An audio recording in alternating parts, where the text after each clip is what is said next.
갈라디아서 제1장.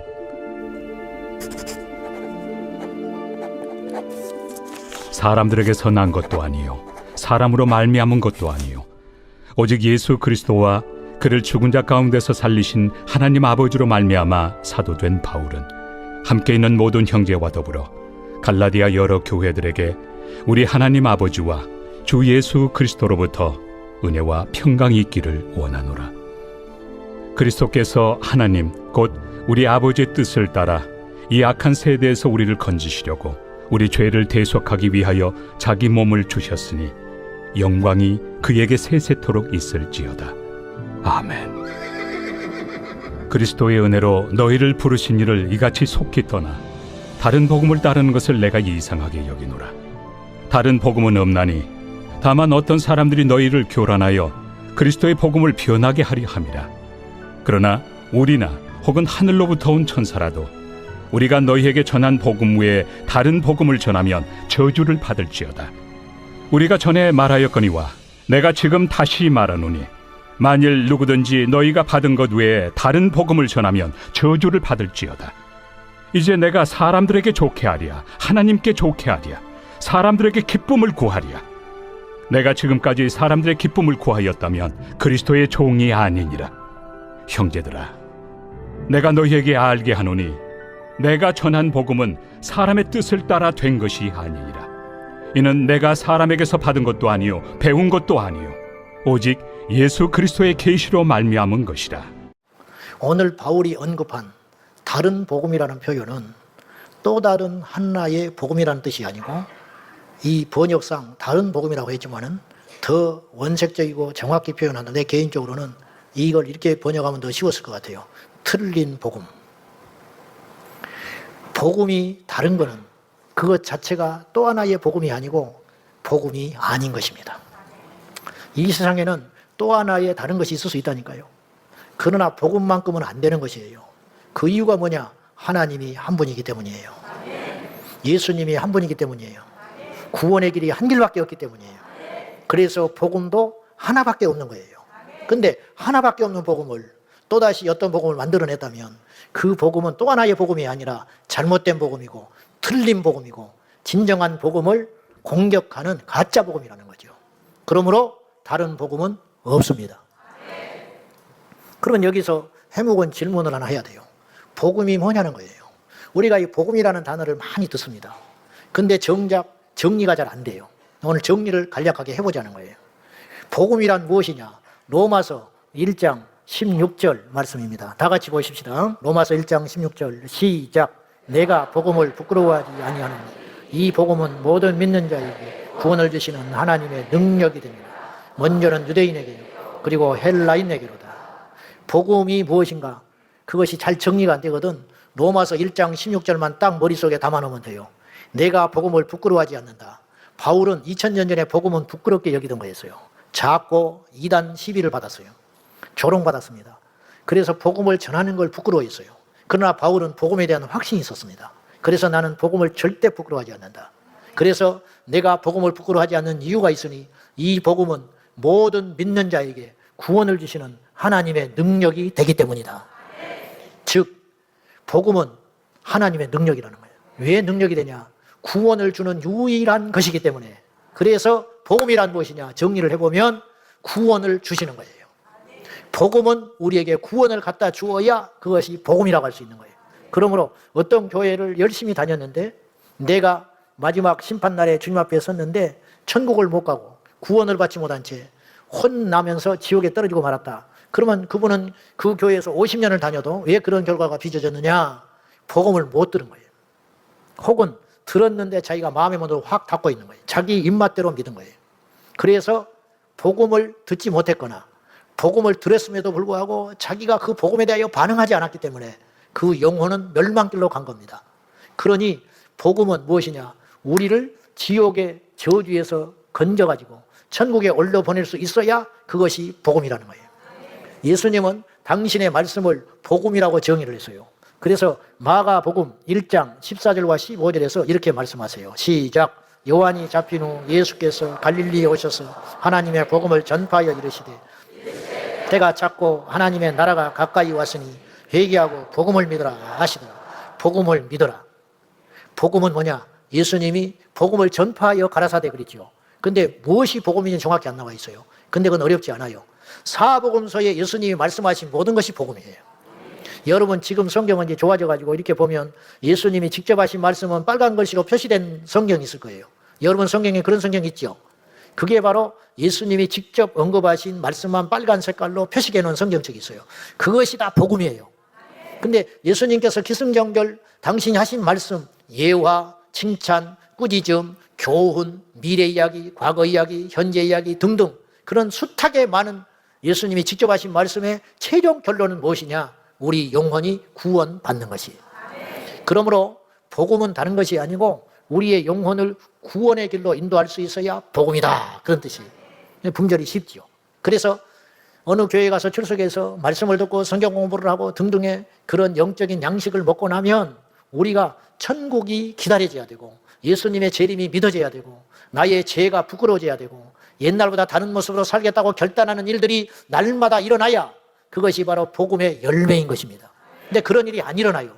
그러면 그건 복음을 못 들은 거라니까요. 제가 볼 때 교회와 병원을 아주 비슷하게 설명할 수 있습니다. 교회와 병원. 병원은 사람의 이 목숨을 고칩니다. 교회는 영혼의 목숨을 고치는 거예요. 이런 유사점이 있죠. 그리고 병원을 가든 교회를 가든 첫 번째로 하는 게 뭐냐면 나의 병을 진단받는 거예요.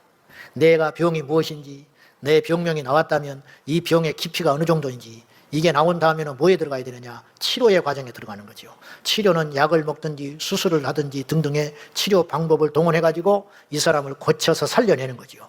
병원의 역할은 그것에 있어요. 교회도 마찬가지라는 거예요. 근데 어떤 사람이 병원을 가기 전에 병원을 가게 되는 계기가 있습니다. 그게 뭐냐? 아파서 가는 거예요. 멀쩡한데 잘 안 가요. 아프지 않으면 못 가요. 그래서 우리가 사람들이 교회를 찾는 이유도 인생에 괴로움이 오고 잠이 오지를 않고 고난이 깊어지고 등등의 내 인생의 한계를 부딪혔을 때 그게 바로 주님께서 우리를 부르시는 사인인 것이에요. 그러니까 그 고통이 꼭 나쁜 것만은 아니에요. 그 고통으로 인하여 불교를 갔다, 점쟁이를 찾아갔다, 그러면 죽을 길로 가는 거죠. 그런데 내 영혼의 통증이 느껴져서 주님께로 교회로 발을 옮기게 됐다. 그건 하나님의 은혜가 시작된 것입니다. 여러분 저주는 다른 게 아니고 예수 안 믿고도 잘 되는 게 저주입니다. 암이 왜 무섭냐면 통증이 없어요. 어느 날 병원에 갔는데 너무 늦어버리는 거죠.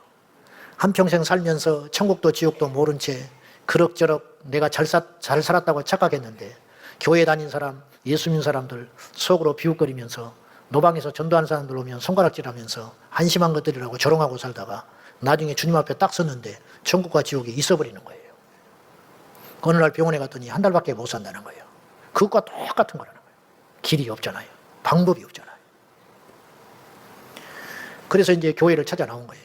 교회를 찾아왔는데 말씀으로 내 진단을 딱 해보는 거예요. 그리고는 내리는 결론, 내가 지금 이 상태로는 구원받지 못했고 지옥을 가게 되겠구나. 딱 처방이 딱 떨어져야 돼요. 그러면 처방이 내려지면 치료에 들어가야 되는 거죠. 뭘로 치료를 하느냐? 세상의 의술은 칼과 도구를 사용해서 치료에 들어가지만은 하나님께서는 말씀으로 우리를 수술하시는 거예요. 그래서 사도행전 4장 12절에 보면 하나님의 말씀은 살았고 운동력이 있어. 활력이 있다고 개정개정판에 나왔는데 하나님의 말씀은 살았고 활력이 있어 좌우의 날선 어떤 것보다 예리하여 우리의 영과 혼과 관절과 골수를 찔러 쪼개기까지 하고 또 우리의 마음과 생각을 감찰하신다. 이렇게는 진단하고 치료한다. 암덩어리가 있으면 배를 째가지고 연장과 칼을 도구를 동원해가지고 그 암덩어리를 잘라내고 꼬매고 하는 일을 해야 할 거 아니에요. 내가 멀쩡한 사람인 줄 알았는데 나는 천국과 지옥도 없는 줄 알았고 혹은 나는 천국 갈 줄 알고 안심하고 살았는데 어느 날 교회에 와서 말씀을 들어보니까 내가 삭개오다 이 말이에요. 내가 지옥 가게 됐더라 이 말이에요. 그래 말씀으로 그걸 나를 깨닫게 하시는 거죠.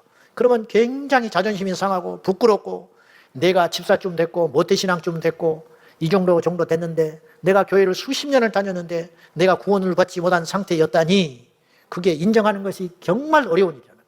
내가 왜 식단 조절도 잘하고 맨날 헬스장에 가서 땀을 흘리고 몸을 조심하고 술, 담배를 입에도 대지 않고 살았는데 왜 내가 암이 걸려야 되느냐고 항변을 해봤자 MRI 판독 결과를 딱 갖다 대버리잖아요. 당신은 종양의 크기가 이렇고 이런 증상으로 볼 때 앞으로 3개월밖에 못 산다. 어떡할 거예요? 빨리 수술해야지요.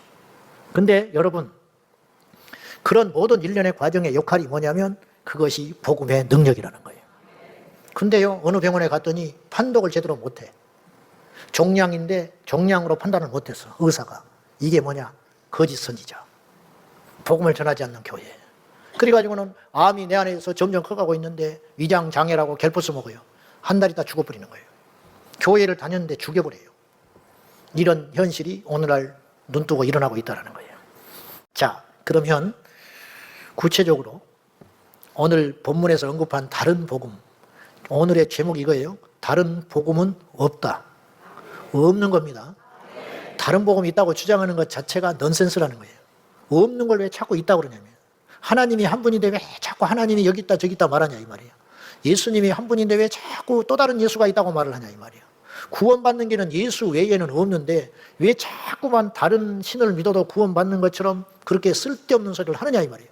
이러한 거짓 복음, 잘못된 복음, 복음이 아닌 틀린 복음을 전하는 일에 대하여 바울이 굉장히 분노하고 있는 거예요. 왜냐? 거기에 미혹돼가지고 사람들을 지옥에 끌고 가기 때문에 마귀가 이런 짓 하고 있다 이런 뜻이에요.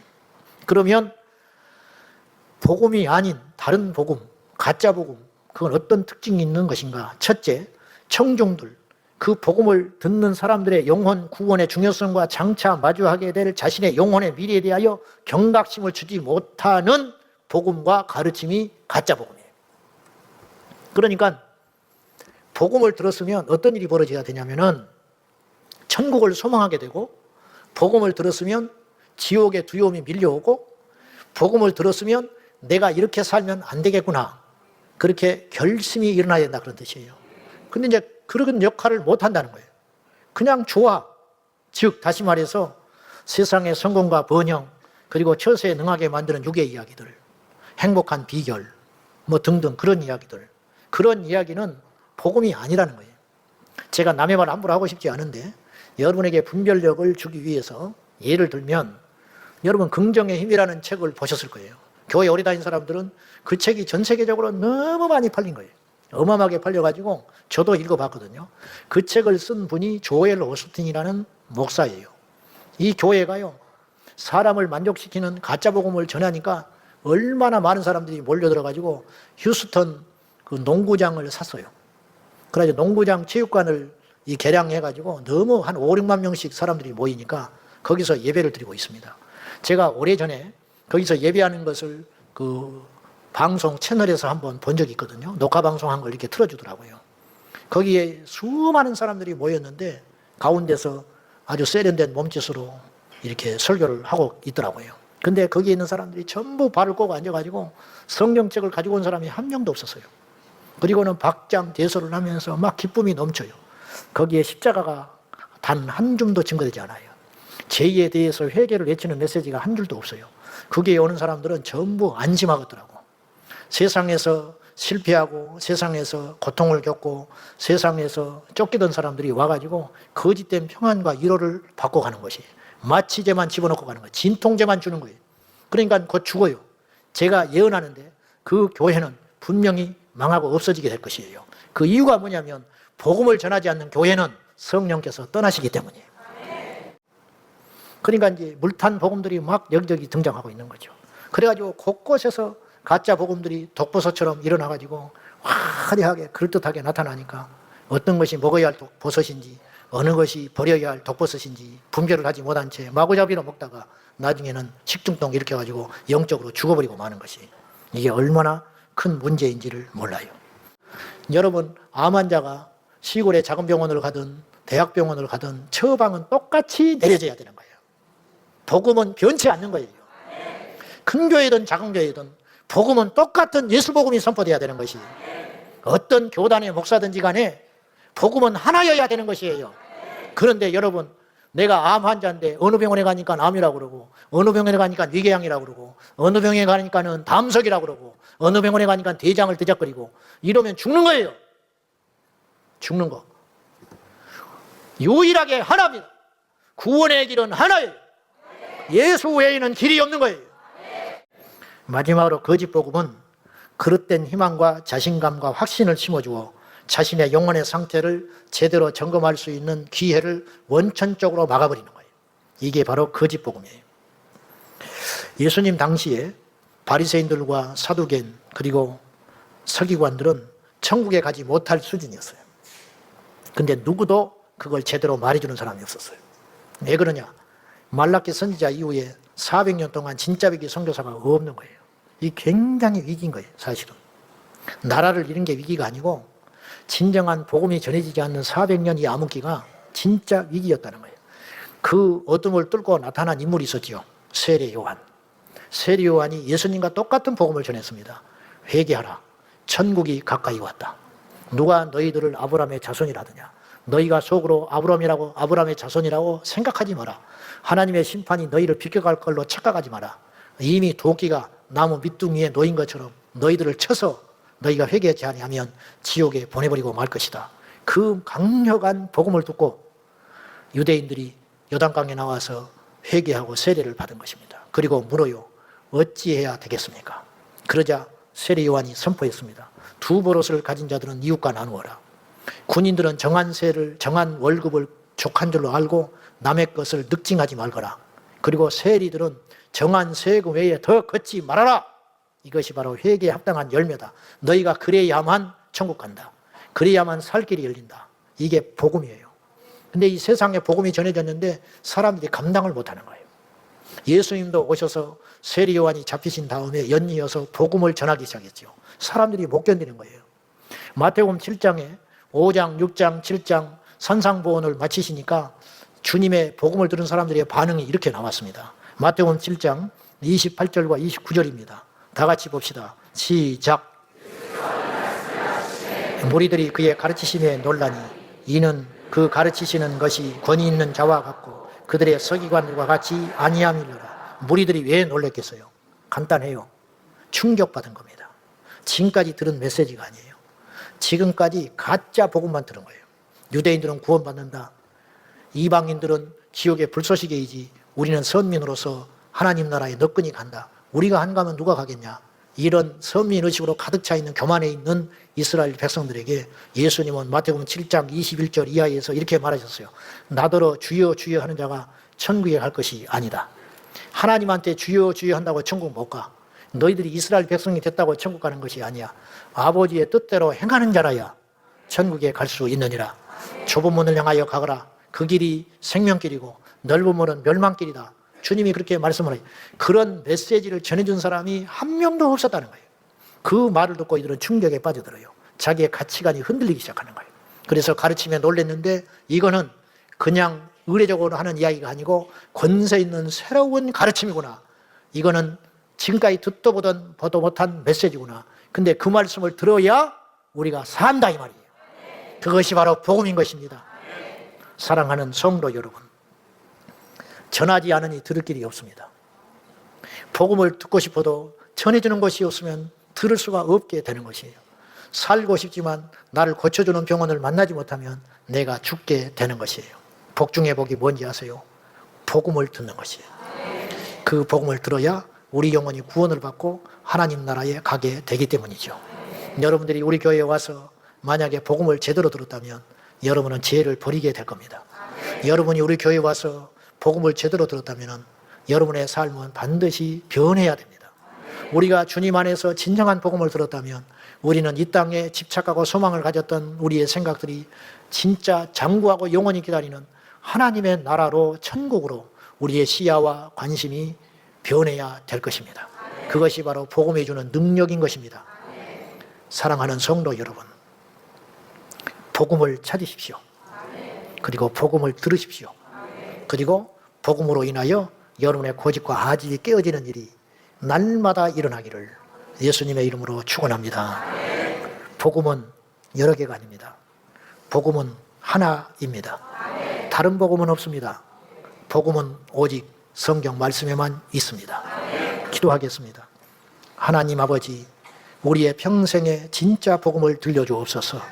아버지 하나님, 우리 귀하고 귀한 제자 광성교회 성도들 모두에게 어디에서 누구를 만나서 무엇을 하든지 간에 날마다 쉴 새 없이 귀에 복음이 전해지게 하여 주옵소서. 복음을 들어야 내 영혼이 구원을 받습니다. 복음을 들어야 이 땅에 죄를 이길 힘이 생깁니다. 복음을 들어야 천국의 소망을 갖게 되는 줄로 믿습니다. 우리가 그런 복음을 듣는 복을 허락하여 주시옵소서. 예수님의 이름으로 기도하옵나이다. 아멘.